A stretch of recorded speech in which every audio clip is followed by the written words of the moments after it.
back to Doodling with Purpose, episode 42. Oh my gosh, 42? That means I've been doing this for 42 weeks straight.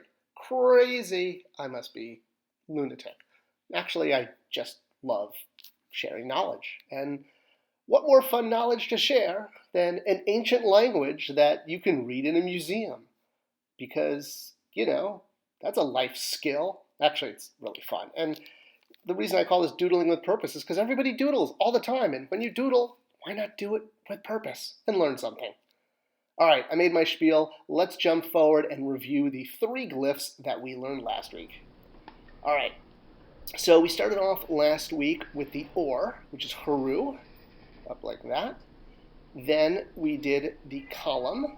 Start with a V, straight lines down, connect, and give it a little T or a cross at the top. And then finally we have the chisel, just like a bell, and then the bottom there, loop. And there you go. All right, we're back to birds. I know, you've had enough with birds, but what can I say? I didn't make this up. This is the way the Egyptians did it. But the nice thing is the vulture that we're going to do is basically exactly similar to even the very first one we did. It just has more of a hump to it. So if you already know how to do the basic bird, like the bird from the side drawing, which is also the same as the owl, and I mean, half the birds are like this, so it shouldn't be too difficult if you've already mastered the basic bird shape. You're just doing a slightly different head and a little hump on the back, and it's essentially the same as the very first glyph that we did with the letter A. But this one isn't the letter A, it's letter Mwut, M-W-T. All right, start with a curved line down. Now we're going to do the hump up, down for the back, curve out, back up for the feather, do the tail, down, up, and a connect. The other foot, the head, is going to look forward with a beak, something to see, something to land on. All right, curved line down. We're going to go up for the hump, back around for the back, up for the feather, the tail is down, up, and connect. Second leg, up for the neck, head, beak, and give it an eye and something to stand on. All right, one more time.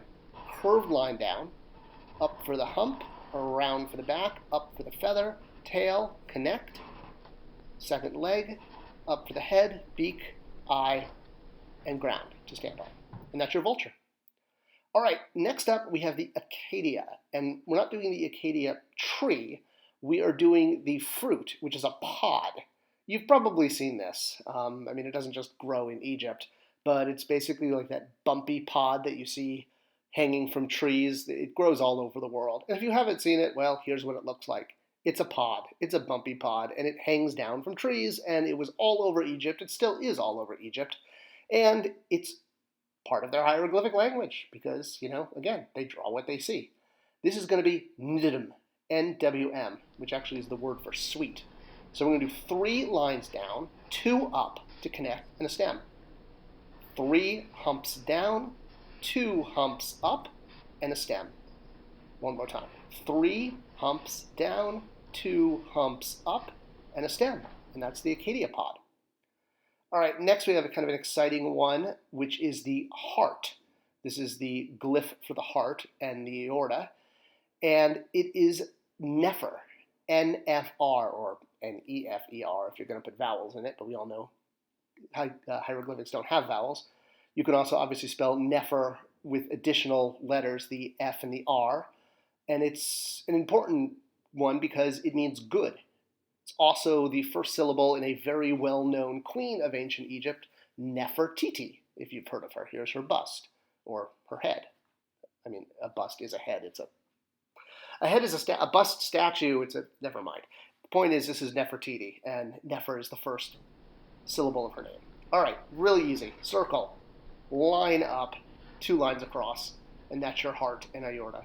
Circle, line up, 2 lines across, Nefer, good. Circle, line up, 2 lines, Nefer. There you go. All right, that's 3 glyphs for this week, as promised. Next week, we're doing flags, we're doing stars, and we're doing rope. Doesn't get more exciting than this, does it? You never knew you'd be able to doodle so many things. And you're getting really good at birds by now, I'll bet. So Come back next week, review the previous ones, go glyph by glyph, pause it, replay it if you need. Let me know if you have any questions in the comments below, and I will always make sure to answer them because I want to help in any way I can. It's not easy. It should take time. Practice, practice, practice. And if you like this video, do give it a thumbs up and a subscription and a like and all that stuff. Ring the bell. It tells YouTube to share it with more people, and that's what this is all about, sharing fun knowledge. Thanks for watching, and I'll see you next week for episode 43.